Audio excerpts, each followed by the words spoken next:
All righty, traders. This is Blake Morrow. You are listening to the Morning Edge webinar. Hope everybody's having a great trading session and happy Thursday. Happy day before non-farm payroll. We've seen a little bit of a dollar recovery, today, and the dollar's, like I said, it's recovered a little bit after slipping earlier. You can see the euro's pivoting off that really key level of support that we've been writing down at the 118.30. I'm gonna run with the assumption today that we have a chance of breaking this support, just because we're so close to it. And if stocks do show a little bit of weakness here and we go to the lower end of the range,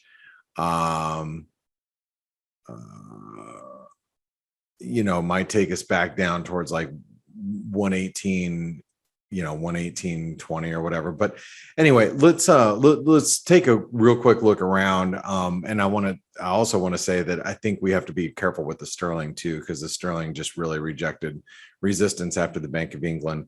And that might lead us back towards support. So let's go ahead and just write everything down. I think today's analysis is going to be fairly quick. I think it's very straightforward.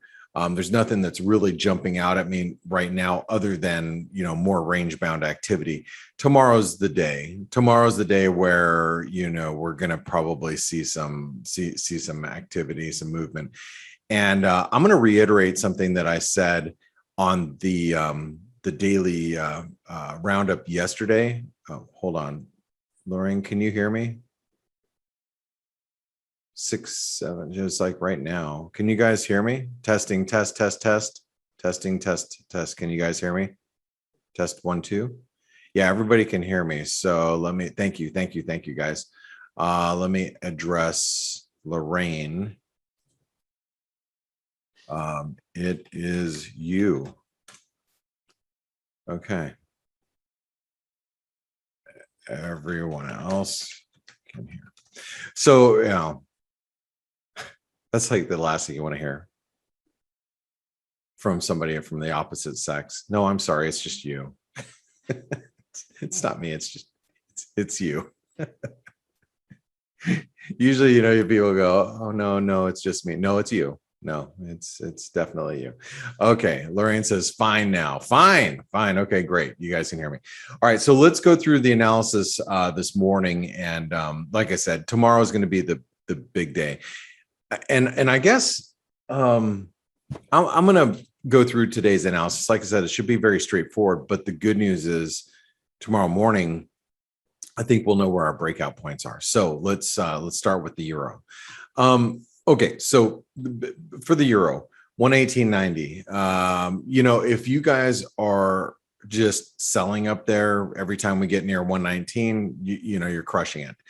And I'm not going to lie, I've been shorting it up there too. So, I've made a big stink about the 118.90s for a while. It's a 618 retracement. So what we can just basically say here is 119 is key resistance. I mean, we can write 119, 119.10, whatever you want to write, but that's really resistance. I'm going to write down today 118.10, 118.30 is support. Now, why am I going to write 118.10? Because that's the 78% retracement. This is the 50%, which is holding us. It is also, as you guys can see, previous support. But like I mentioned to you just a moment ago, I have to run with the assumption that we can break it because we're really close. And if you look at the S&P right now, what if the S&P does one of these this morning? Boop, boop, and we're not breaking down. We're not breaking through key support. That's not what I'm saying is going to happen today. What I'm saying is we're going to challenge the lower end of the range potentially today. So what happens with the euro then? Well, my opinion is the euro probably does one of these. And we see the 78% retracement and maybe like this previous trend line support, something like this, right? So we've got to run with the assumption that we're going to break it this morning. I'm not saying that that's going to happen. Like I wouldn't I wouldn't run out and just start shorting the euro right now with the assumption that it's going to break down. That's not what I'm saying. I'm just saying that I think there's a higher possibility that we break through this support today. Okay. All right, let me get rid of this other. I have this other document. I need to close it because it's bugging me. Because every time I go back to Excel, it pulls up either document, and that's not what I want to happen. Okay, sterling. So I think that the failure here is a big failure to communicate. What we have here, folks, is a failure to communicate. Is this resistance is going to be important today, I think. 1.3950,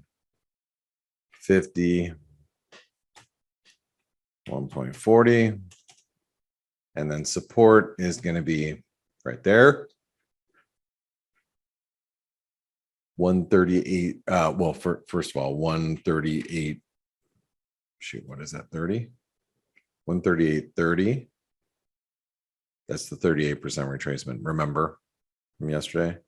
Pretty sure that's what we have down. Hold on. 138.30. But we're going to also mark up 138.75. So 138.30.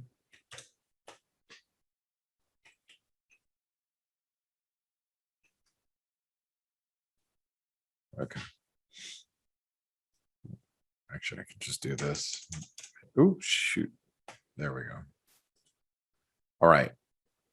Aussie. So if you guys are in the chat room, you guys already know that I shorted some Aussie above 74 cents. If you're not in the chat room, well, I'm letting you know I sold some Aussie above 74 cents. If you saw my chart of the day yesterday, then you know I'm bearish right now. And especially while we're below this 74.25.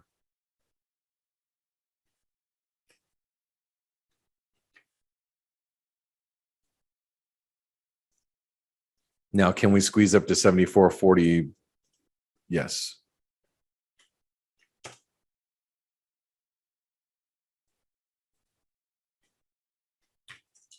$73.50 is support. So this is support right here, right? And obviously it's not perfect, you know, but let me move up this to right about here.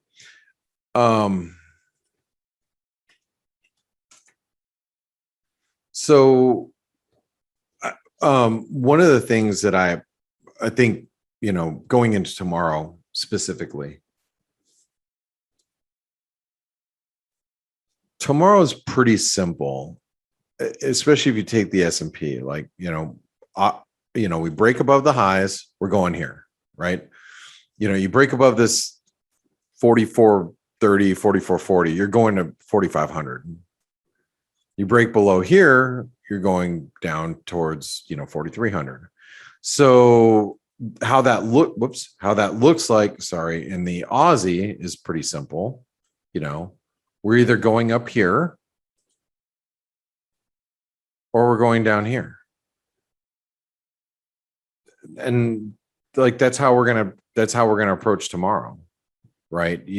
And the good news is today, I don't think we're going to be going very far. So if we get to the ranges, the outside of these ranges, you know, maybe up to 74 cents, you short up here, 74.20, or you get down to 75.60, you know, you pick up for a little bounce. I mean, you just traded inside of that range. Kiwi. Now the Kiwi, you know, I'm less confident about. I do think that this is good resistance up here at 71 cents, as you guys know.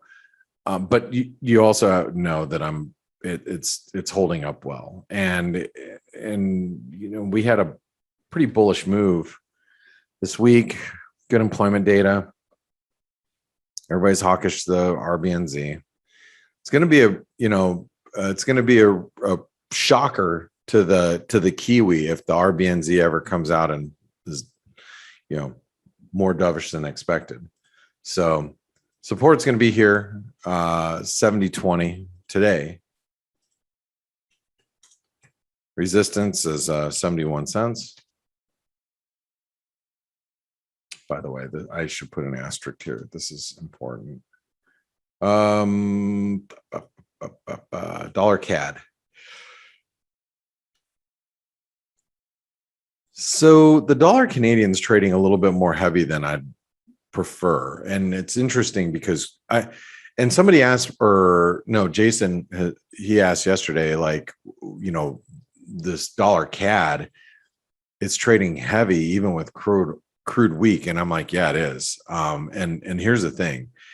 If you look at crude oil, you have to assume that crude's going to find some support down here around the $66-$65 range. So if crude's going to find some support, then you start looking at the dollar Canadian and saying, okay, well, that means the Canadian's probably going to be already supported and the Canadian's already outperforming. So, that puts at risk, in my opinion, that the dollar Canadian trades back down towards this, would be a neckline of a big head and shoulder pattern. No, I'm not. Damn it. Excuse my dogs. Let me close my door. Sorry, guys. Hold on one second.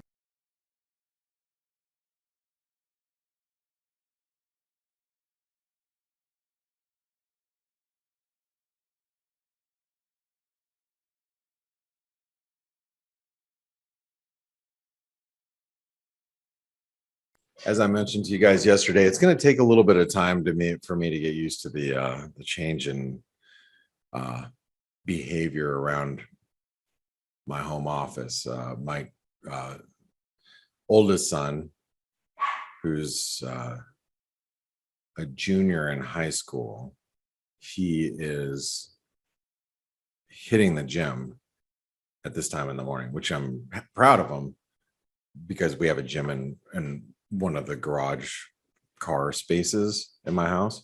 I converted it into a gym just before COVID actually hit, which ironically worked out really well. But yeah, he's up early doing that before he goes to school. Good for him, right? Gotta impress the ladies. Actually, I don't think he really cares a whole lot. He just likes being in shape. But anyway, it's neither here nor there. Let's talk about the markets. Okay, so dollar CAD, I think, has this this head and shoulder pattern that's creating. So the only thing that I would be thinking at this point, and this is why I've kind of let the CAD alone the last few days, unless we have like a really weak Canadian jobs number or a very strong US number, I'm looking at the dollar Canadian as being a bit of a risk that we come back down towards 123. So right now, and maybe even lower too, this is a head and shoulder pattern that's developing. You can see head, shoulder, shoulder. Neckline comes in around the 24, 124 level. That doesn't mean we're going to get there today. I think, we can play in much, more narrow range, but it's hard for me to get bullish the dollar Canadian at this point while we're trading below this 125.80, I guess. So I'm going to write down a couple levels. I'm going to write down this here at 125.80, right? And then over, whoops, not there. Right here at the 618 retracement, which will come in, kind of just below where we're at. So 124.80,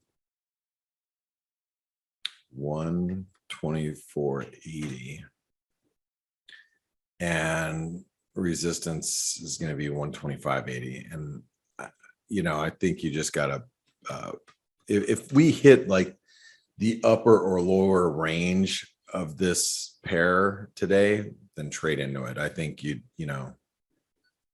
Swissy. All right. So Swissy, we had an outside day yesterday. You can see that candle outside. That's a bullish outside day, which, now we're, challenging the 200-day moving average. So that means a break above 90.70. Let's just call it 90.75. That would take us back up towards I'm gonna just mark up that previous support right there, which comes in at 91.20.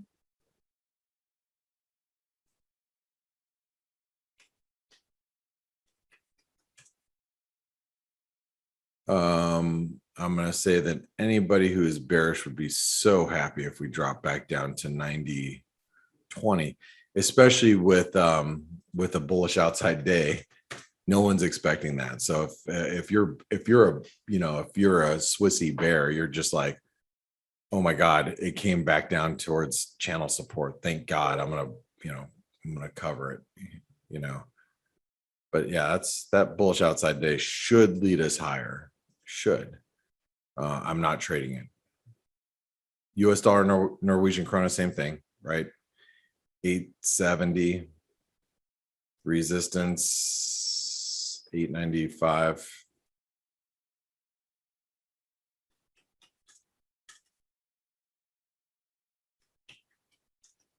And it's still bullish, and we stay bullish while we're above this 870. This is key. That's the again, cup and handle, breakout point. Breakout point is now critical support for bulls, and we've tested it. So how many of you guys trade Norway? How many of you guys trade this? Because I trade, you guys know I trade the krona all the time. And how many of you guys trade it? Anybody out there? Takis does. Anybody else?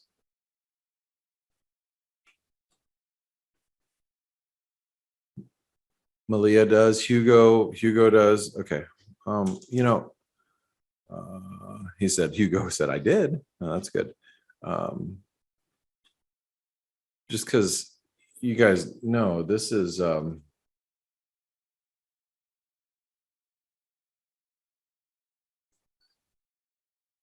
okay.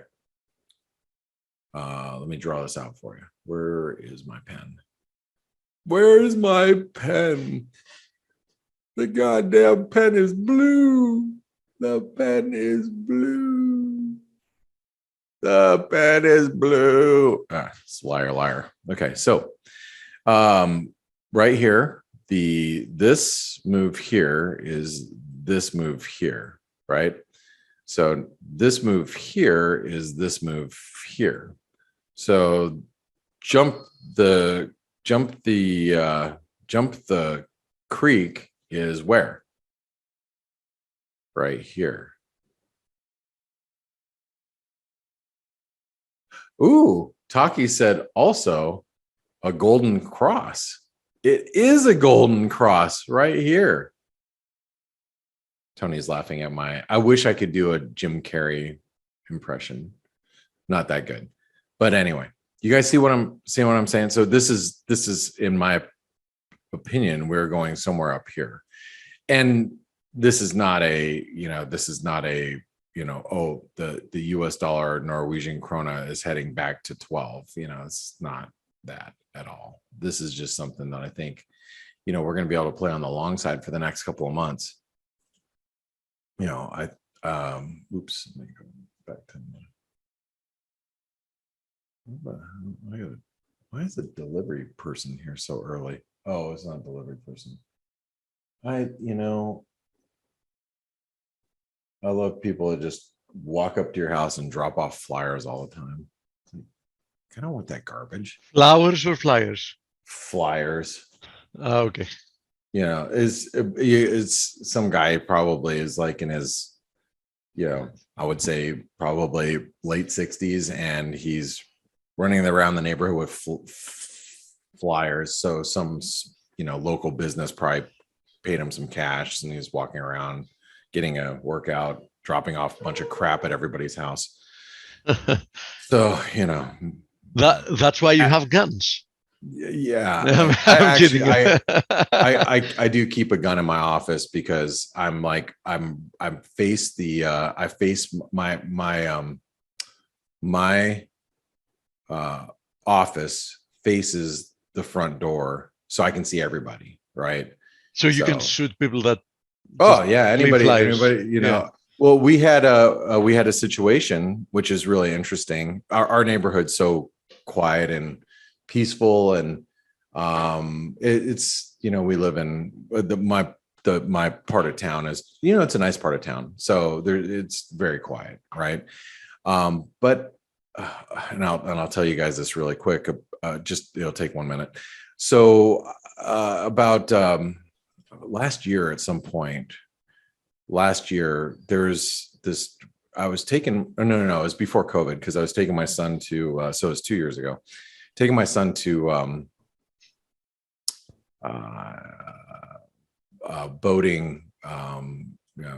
He was a dragon boat on a dragon boat team, and I was taking him to his practice. It was a Sunday morning, and it was like 8:30 on a Sunday morning, right? And I saw this guy who must have been in his early 20s. And this is 8:30 in the morning.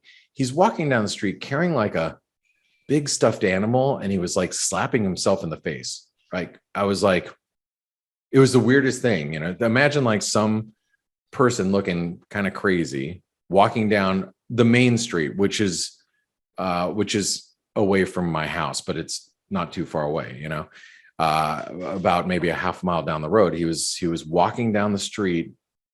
Must have been in his early 20s, holding a huge stuffed animal, like one of those big ones that's like half the size of your body, slapping himself in the face. It's 8:30 in the morning. I'm like, what the hell is this guy doing? But it's 8:30 in the morning. I'm like, maybe he's just being a little crazy, whatever. And so, I take my son because it's a half an hour away. I take him over to these numbers aren't changing, by the way. You guys can just kind of see what I'm doing as I'm going through this story. So I get him to practice, 2 hours later, I come home and, or whatever. And, so there's a cop out front of my neighbor's house. And my neighbor, by the way, he's a chiropractor, but he's ex-State Department. So just to give you some context, what he used to do is protect dignitaries in South America as an American contractor, or excuse me, as an American state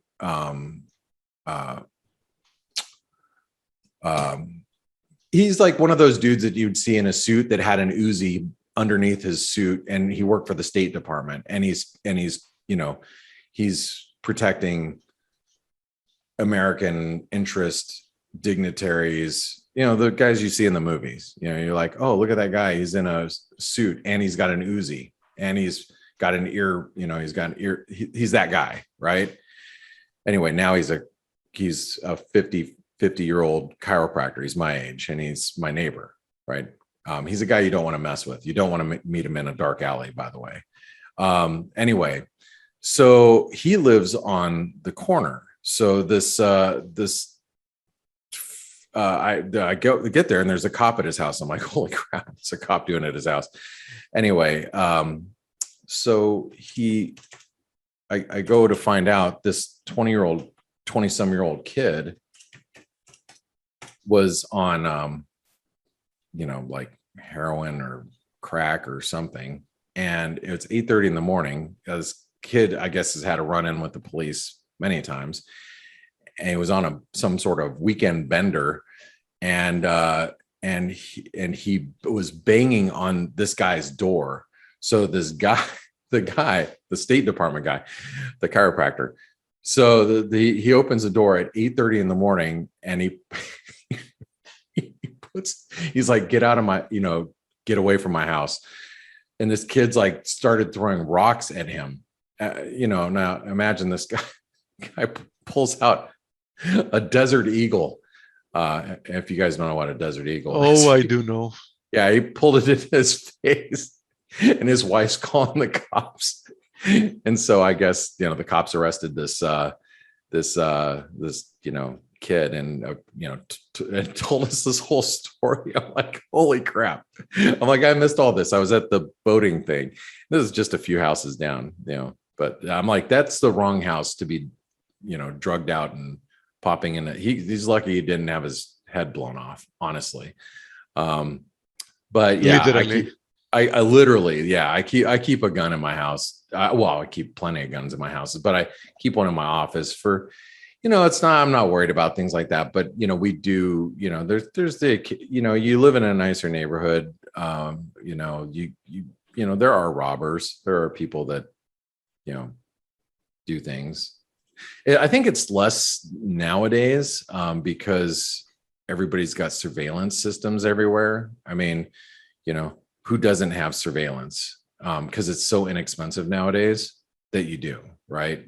So, everybody's, and especially if I was a robber, I would be like, I would not target these neighborhoods. Why? Everybody's got surveillance now. Yeah, but that guy was on drugs, so I know. I'm just saying, just in general, right? So he had really no, sense of fear or understanding. Anyway, that's a very long drug out story, and I'm sorry, guys. I didn't mean for that to happen. There's obviously nothing happening in currencies right now. We're just range bound. The good news is that we like the dollar Mexican peso move above 20 should take us back to 2025, which just above the 200-day moving average. There's a 200-day moving average, but I still think that this resistance is key. 1970 is obviously key. We're going to end up being smack dab in the middle of this range going into jobs tomorrow. So, the jobs report is going to push us in or out to the top or lower end of this range. I mean, that's all there is to it. Dollar yen, big spike up yesterday. Yields, I think, are going to continue to rise. So the dollar yen broke below that 618 retracement, but really held 109. So I think any dip back towards 109, anybody who's short dollar yen is going to want to get out somewhere down there. I'm, again, that's me thinking about what other people are thinking. I don't have a position. I'm just like, if I was short and we had to drop back to 109, I'd be really happy to get out of my short. So I think that you have to imagine that that's going to be the case with anybody who's, who's short. They're going to want to take some off somewhere around 109. So you're going to start to find buyers over there. 38% retracement comes in at 110. So, if we are going lower, that is the fib that will hold. So I'm going to say 110 is going to be resistance. We are range bound. It would look like we're going to have a bearish breakdown this week. Just ain't happening. Gold's easy. I'll just write it down. Oh, shoot. Look at gold getting smashed. I just noticed that just now. Resistance is 1835. That's key. Support key is 1790. You guys all know that. Resistance for silver is 26. That is now key. Well, you guys already knew that as well, but let's go over to silver and gold. Gold's in the gold is getting towards that support. Now, here's the thing about silver. We had by the way, that candle yesterday, I mean, that's a bearish pin bar, right? Big rejection of the 200-day moving average, big rejection of channel resistance.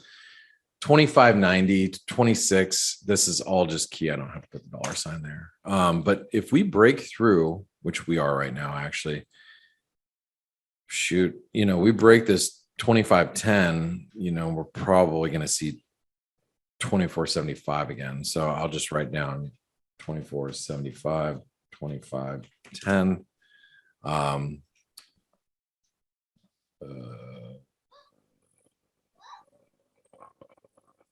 I don't even have to do, you guys all know these numbers. 4375, that's key. That's bullish. Look, I can do all this with, oh, shoot. Didn't mean to move that. 4430, 4440, 4500. Look at that. I can actually stick all three levels in there. So so you guys know what I'm thinking.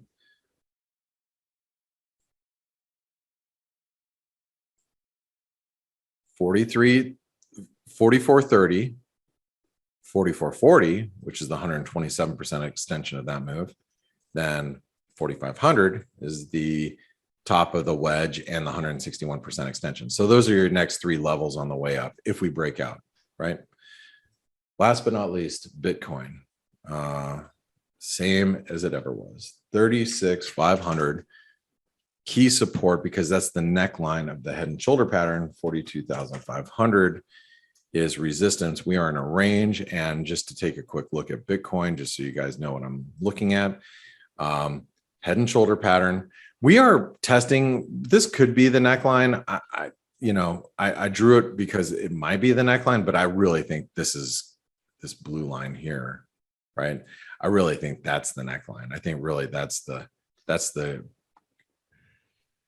chief kahuna right there, support. We break through that 36,500 and then we're gonna break down. Steph says, focus, Blake, you can do it. I can do it. You can do it. All right, that's it. I'm gonna let Steve take over. Sorry about that long story. But every once in a while it's fun to hear stories, right? Next time, bring a video with you. We want to see the that dude guy was. with.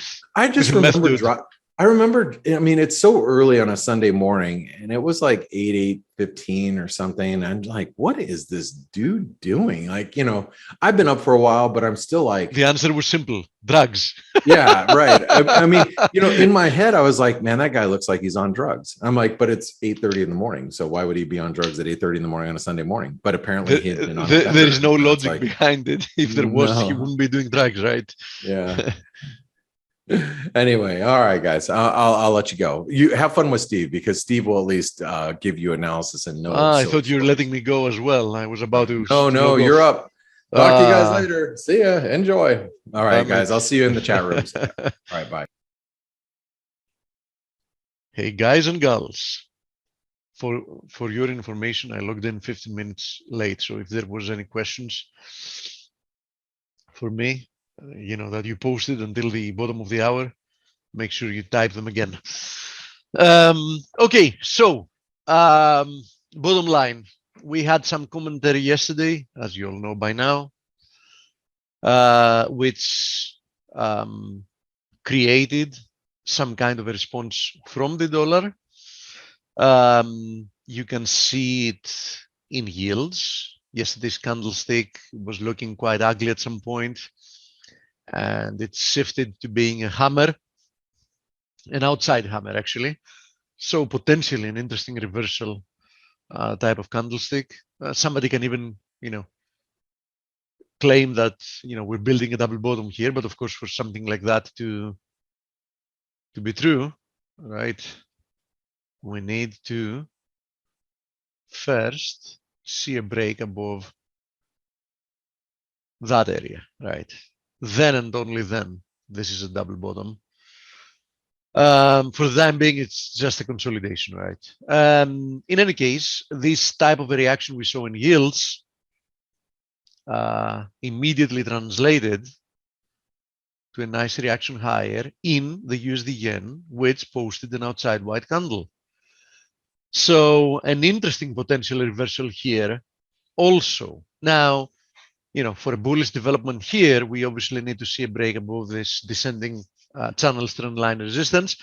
Admittedly, we're rather close to it, right? We're like, what is it, like 20, 30 pips maximum away from a breakout here. But I do think it is likely, because I do see the pullback having corrective characteristics for the time being, right?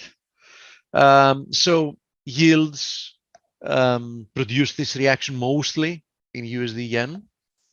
Yes, we had some dollar strength coming through in other assets as well, and we did have this rebound in the DXY yesterday, right?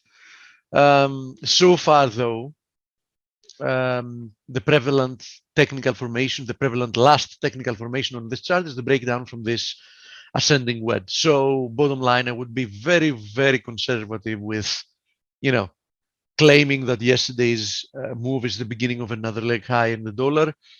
As I was explaining yesterday, I'm going to maintain my dollar bearish bias as long as the situation is somewhat hard to read because, whenever price action is not clear, the best thing you can do is respect, the general trend, right?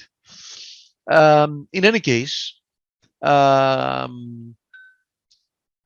following that move, we didn't really have any major technical developments in any of the FX pairs. But as Blake mentioned just a while ago, we are seeing gold being under pressure, and we are seeing potentially, of course, we need to first see how the daily candlestick closes, but we are seeing potentially a breakdown from this channel's trend line support, right? That would likely point to further weakness in the short term because my medium to long term bias in gold doesn't really change. I have seen nothing on the charts that would make it change. But potentially that could be a bearish development in the short term.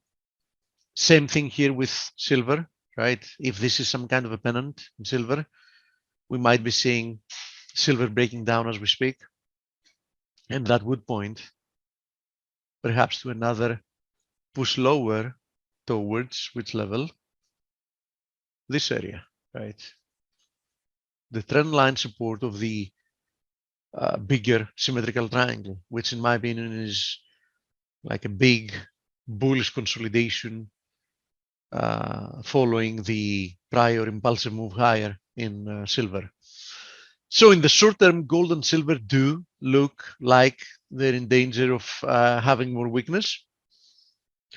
FX remains, hasn't changed since yesterday's move, mixed. Some pairs look more bullish, so dollar looks more bearish against them. Cable is one example. Cable has had a very nice move higher, and the recent 5 days of price action is more of indecision. So, a good chance that we're going to get resolution to the upside. So, dollar weakness type of resolution.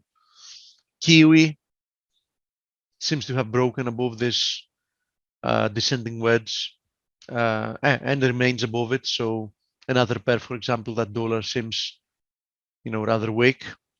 But on the other hand, we do have, for example, USD CAD, USD NOK, that the jury is still out, right? Is this some kind of a bullish consolidation? Is it the beginning of, another bearish leg lower, and we're just starting slowly? I guess we need more price action. But as I said, when price action is indecisive, I just revert to the bigger trend, right? That's your safest bet. What else? I mentioned yesterday when we were talking with Grega, but we never actually ended up visiting these pairs, and I thought we might as well do it now. EUROSI and Euro Kiwi. Why? Because I'm still monitoring these channels in EUROSI and Euro Kiwi. EUROSI got rejected once again at the beginning of the week from this channel trend line resistance. Euro Kiwi never even managed to produce a higher high, and in fact closed the day yesterday testing this trend line support, this channel trend line support. Today consolidating, around these levels also. Pound Aussie, let me pull it up. Here it is. Has broken above the channel, and Pound Kiwi hasn't. So 3 out of 4 still remain within what looks corrective channel. So the question is Pound Aussie leading, or is Pound Aussie falsely breaking higher? My feeling tells me that Pound Aussie has likely falsely broken higher, but you can never be sure. 3 out of 4 point either lower, or that we're still within some kind of a bearish consolidation. And why do I call this a bearish consolidation? Because just compare the momentum of the last move lower with the momentum of the recovery higher, right? There is a big divergence between the two of them. So this move higher looks corrective to me in comparison to the move lower that we had prior to that. We can even notice, by the way, here in the Pound Kiwi, can clearly see we even have bearish divergences, right? There you go.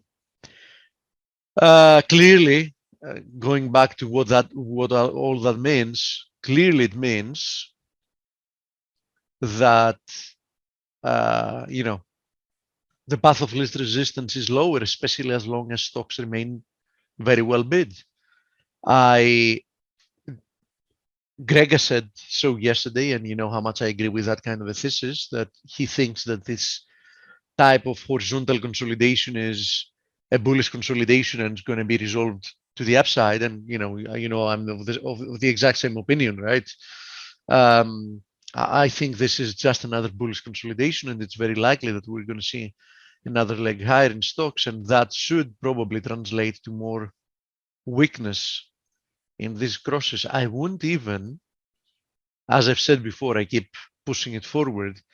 I wouldn't even find it unlikely for this extreme move higher. We are getting closer to a 200% extension of the COVID sell-off, right?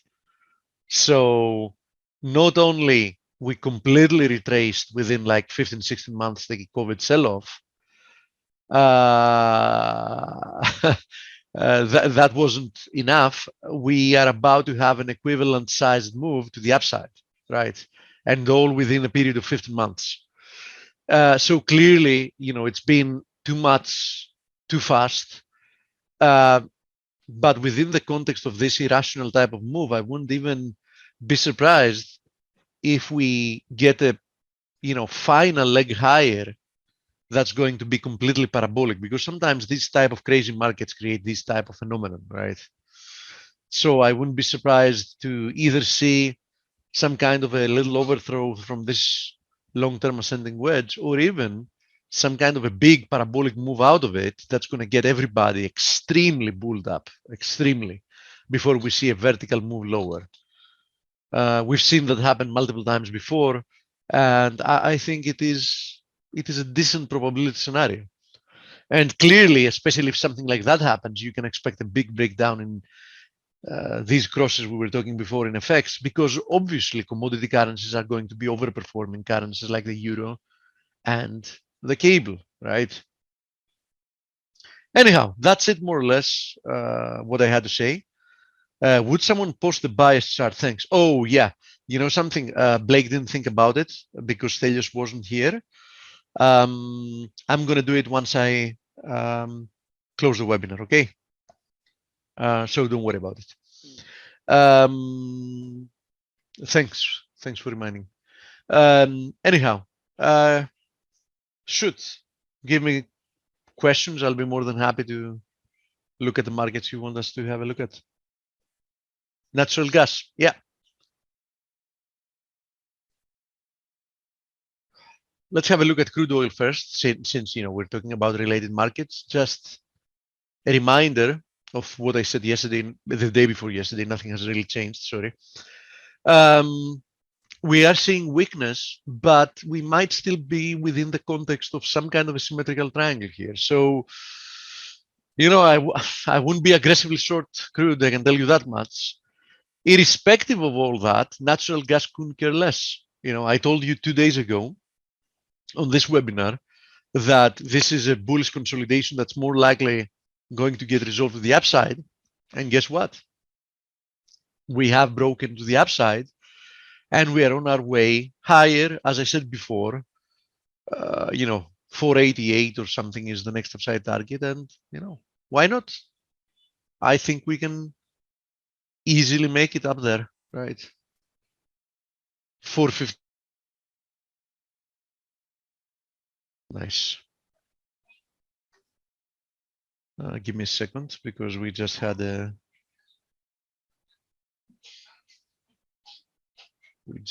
some power fluctuation. We have some issues with a heat wave. Okay. Am I still coming through okay? Is screen sharing and everything working fine?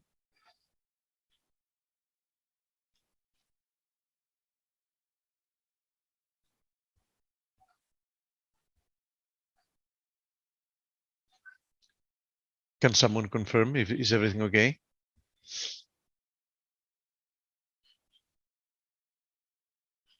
Okay, thank you. Okay, so yeah, so we've broken higher and an intermediate target, by the way, 455. Why? It's the 100% extension of the width of this triangle, right? The triangle we're consolidating within. So 455, and above that we have the 488 high, right? So, you know, I see no reason why somebody would want to be bearish natural gas. I just see series of bullish moves followed by consolidations, not even real corrective moves lower or pullbacks, and then resumption to the upside. And that was it. So I think, you know, I think we should remain bullish here. No reason not to. Okay. What else? What else do you want to look at?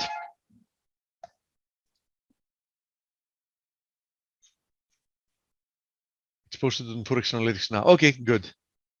The VIX, WIX, is that a ticker name or you meant the VIX, the volatility index, and you just misspelled it? Let me see. Do we have a? Okay, we have a VIX. Oh yeah, we had a look at it before. Okay.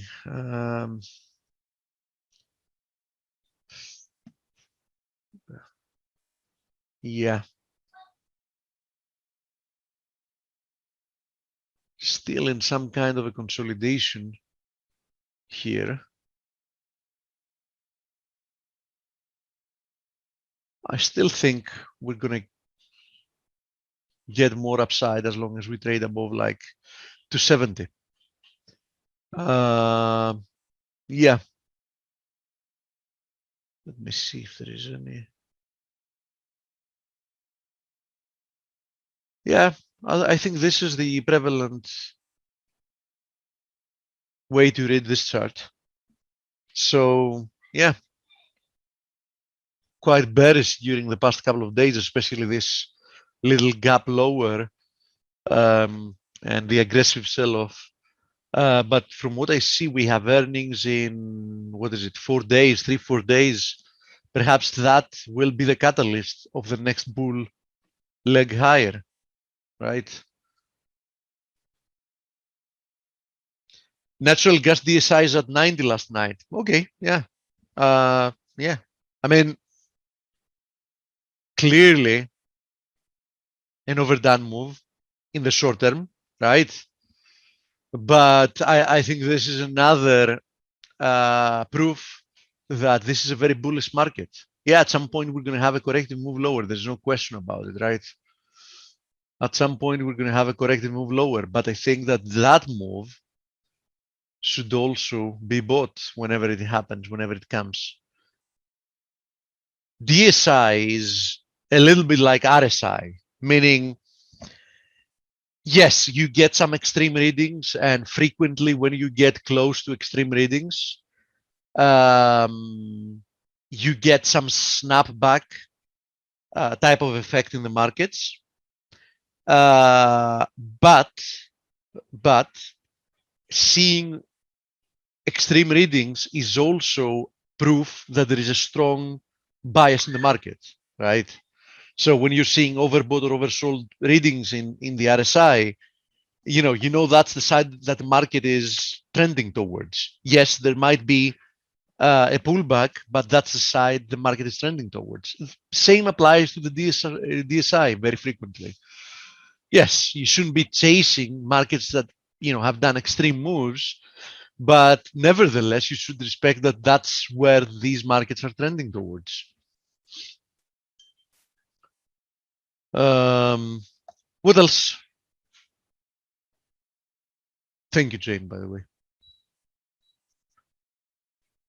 Anything else you want us to look at?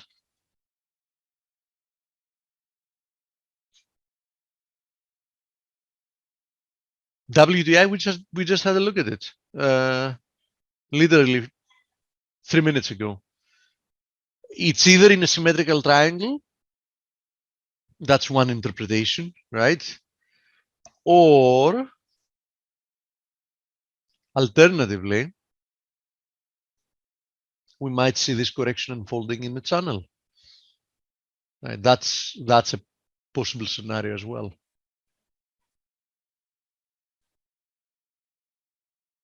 Right.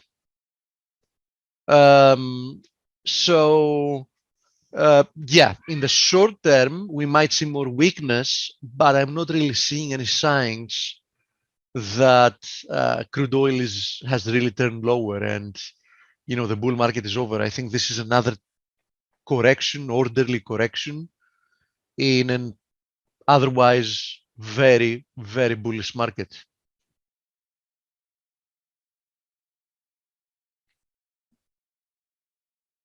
Speaking of which, since we haven't had a look at them for some days now, since I was away, this is platinum.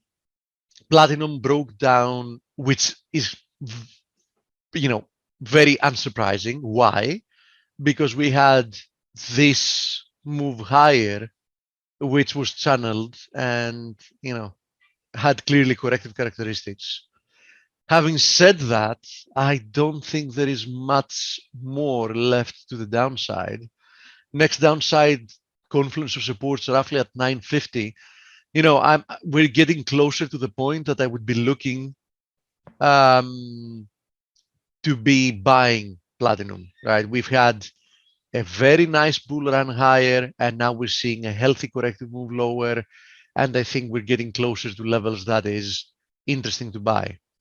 Now, palladium is one we haven't also seen since I went away.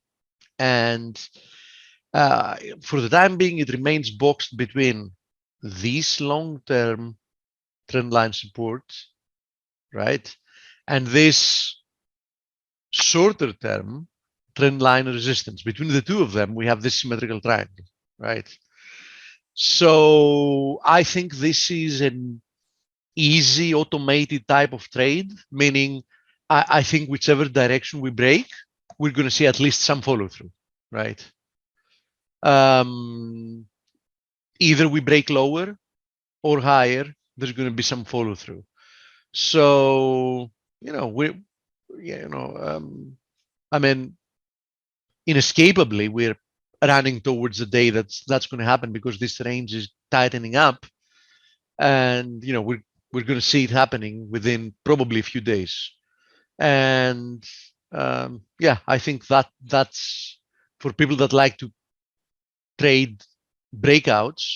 I think that's probably a very decent market to watch. And last but not least, copper. Last time we had a look at it, we were there. I said that this looks like a corrective move lower. That doesn't mean that we can see another leg, to the downside, but we did break higher. I think that as long as we trade above this broken channel trendline resistance, there is a very good case to be made that you should look for a continuation higher. Copper remains, as with crude oil, these markets, seem very similar lately. Not lately, during the past few months. It seems to have found a temporary high, but the price action following that is very constructive. I mean, I see a consolidation instead of like a deep corrective move lower, which could have easily happened, having seen this huge move higher. So I would find it very, very hard to try to fade copper. I can tell you that much. And if you want to do so, probably you should keep your time horizon short and your expectations, limited. Okay, guys and girls, see you again tomorrow. Don't forget to join Blake in, 2 hours and 20 minutes for the daily roundup. Have a wonderful rest of the day. Bye-bye.